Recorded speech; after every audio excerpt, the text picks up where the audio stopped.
Setelah makan, kami menonton TV berdua. Natasha bersandar padaku, dan menjadikan bahuku bantalannya. Sayang, apa udah ada kabar dari Kak Fandi? Tanyanya. Tadi siang aku telepon dia, buat tanyain di mana dia sekarang. Dia bilang dia tetap di rumahnya, karena Laila punya baby, gak boleh pergi jauh. Di sana dia pakai jasa Jonathan sama 3 temannya juga, jadi kemungkinan Fandi dan Laila akan aman, jelasku. Syukurlah, terus gimana sama Kak Rai? Dia tinggal di rumah lamanya sama Amira buat saat ini, rumah itu gak diketahui Bandi, insya Allah aman juga, jawabku. Alhamdulillah, ucapnya. Sedang asyik menonton TV, Natasha tiba-tiba naik ke pangkuanku, aku cukup terkejut dibuatnya. Mau sekarang? Tanyanya. Tatapan Natasha sangat nakal. Aku tersenyum. Oke, kalau Nyonya Natasha Abraham mau, saya siap melakukannya, jawabku. Mau berapa ronde? Heh. Tanyaku. Sampai kamu lemas aja, jawabnya. Hahaha. Aku tertawa puas. Natasha lucu jika nakal seperti ini. Aku berdiri dari dudukku, membopong tubuhnya untuk membawanya ke kamar kami. 20. Yakin bisa layani aku sampai aku lemas? Tanyaku. Yakin, jawabnya genit. Kayaknya ini bukan aku yang pengen, tapi kamu deh, candaku. Dia mendekatkan mulutnya ke telingaku, lalu berbisik. Betul sekali, bisiknya. Aku menatapnya, dia tersenyum sangat nakal. Aku tertawa dan membawanya masuk kamar. Baiklah, mari kita eksekusi. 21. 3 hari kemudian. Sayang, aku mau berenang dulu, mau ikut gak? Tanyaku pada Natasha yang sedang tiduran di kasur.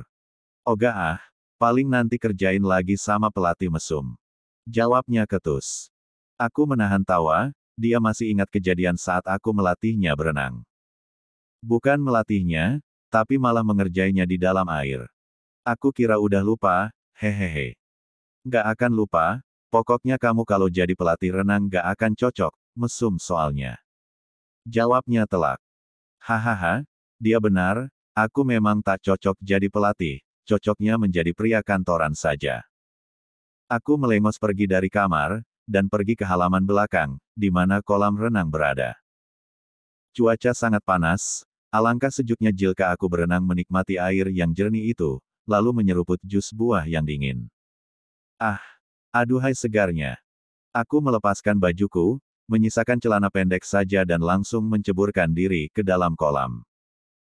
Suara air berkecipak ketika aku menggerakkan tubuhku, seperti seekor pinguin yang masuk ke dalam air dan buru-buru berenang untuk menepi. Aku bersandar pada tepian kolam, kota ini biasanya sangat dingin, tetapi jika siang hari tak kalah panasnya dengan tempat tinggalku.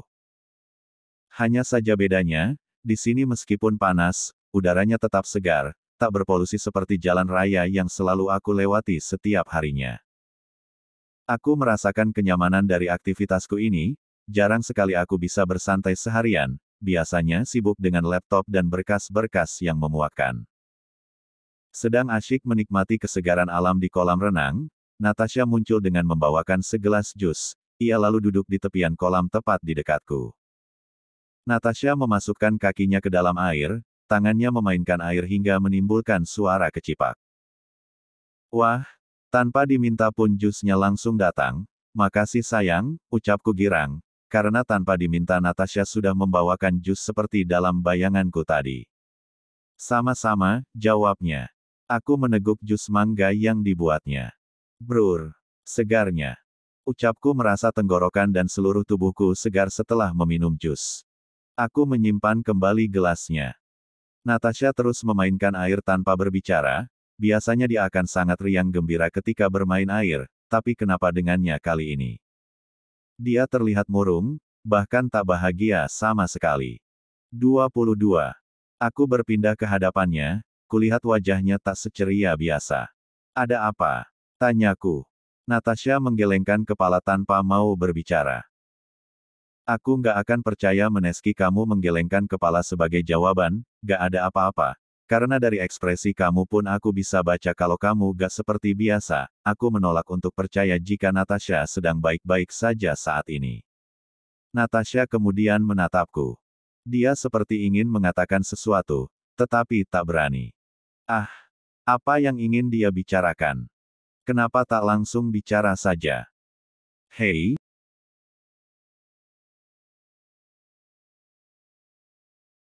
jangan terus diam dong, kalau ada yang mau kamu bicarakan, bicarakan aja, aku selalu mendengarkan, pintaku.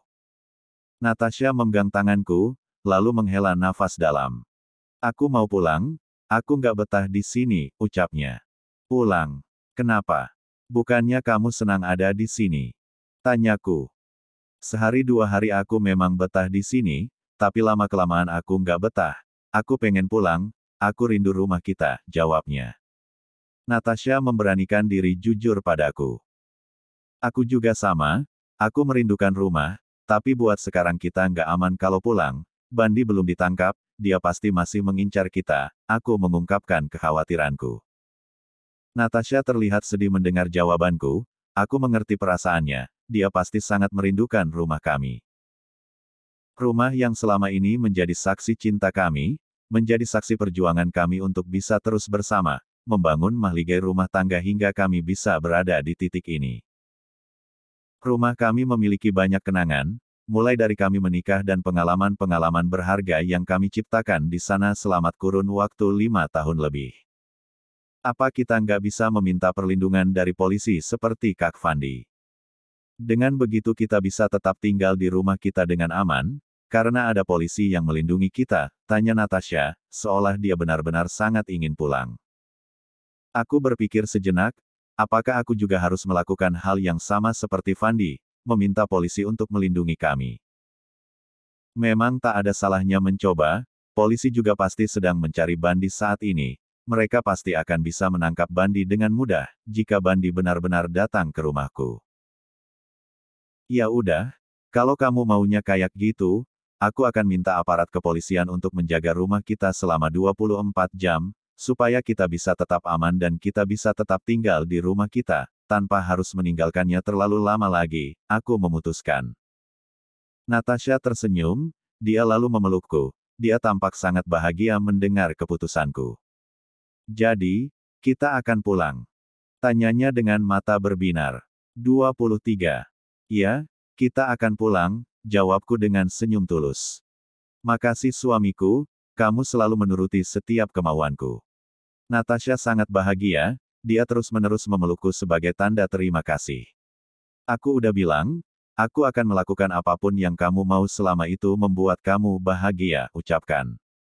Natasha tersenyum lebar, lalu mengecup bibirku.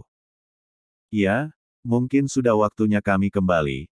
Kami tak boleh berlama-lama tinggal di tempat yang bukan rumah kami, karena walau bagaimanapun juga, kami memiliki rumah pribadi yang harus kamu urus. Karena faktanya, senyaman apapun tempat yang kita tinggali saat ini jika itu bukan tempat kita, maka kita pasti akan merasa hampa dan ingin segera kembali ke tempat asal kita. Saking senangnya, Natasha sampai masuk ke dalam air, dia ikut berenang bersamaku. Untungnya, kolam renang ini tak terlalu dalam, sehingga masih terjangkau untuk Natasha yang sangat pendek. Natasha sangat gembira ketika aku kembali mengajarinya berenang, hanya saja untuk kali ini, aku tidak mengerjainya di dalam air, seperti saat itu. Karena aku tahu Natasha pasti tak akan mau aku ajari lagi, dia pasti akan mengatakan bahwa aku ini si pelatih mesum, hahaha.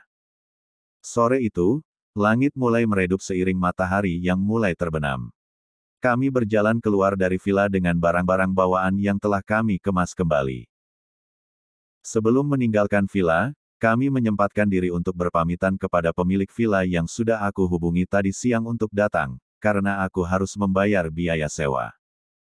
Juga Mang Kardi, penjaga villa yang selama 3 hari ini membantu kami. Sudah mau pulang? Iya.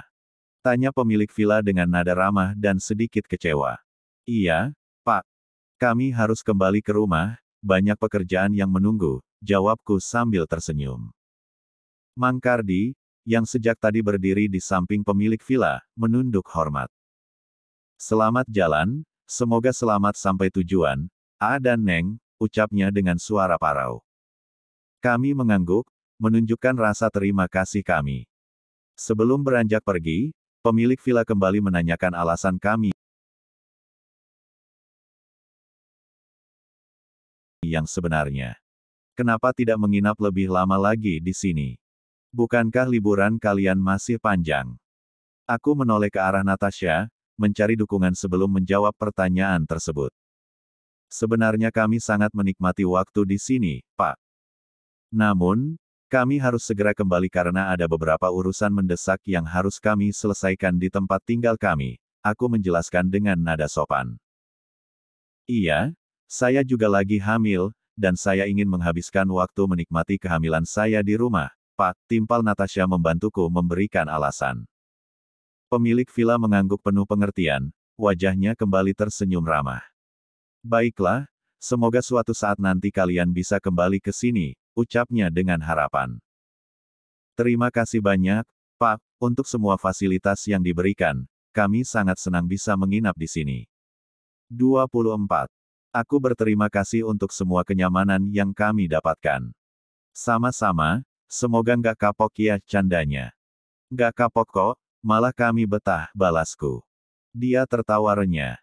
Kami pun berjabat tangan sebagai tanda perpisahan, lalu melanjutkan perjalanan pulang kami. Saat itulah, kami menyadari betapa berkesannya waktu yang kami habiskan di villa itu, dan berharap suatu hari nanti kami bisa kembali lagi untuk menikmati suasana yang indah dan penuh kenangan tersebut. Kami pergi dari tempat itu sebelum matahari benar-benar terbenam. Mobil kami melaju dengan kecepatan sedang, tak perlu mengebut untuk bisa sampai lebih cepat, yang lebih penting adalah keselamatan. Selama perjalanan, Natasha terlihat sangat senang, dia bernyanyi dan berbicara banyak seperti biasa. Memang benar-benar ingin pulang.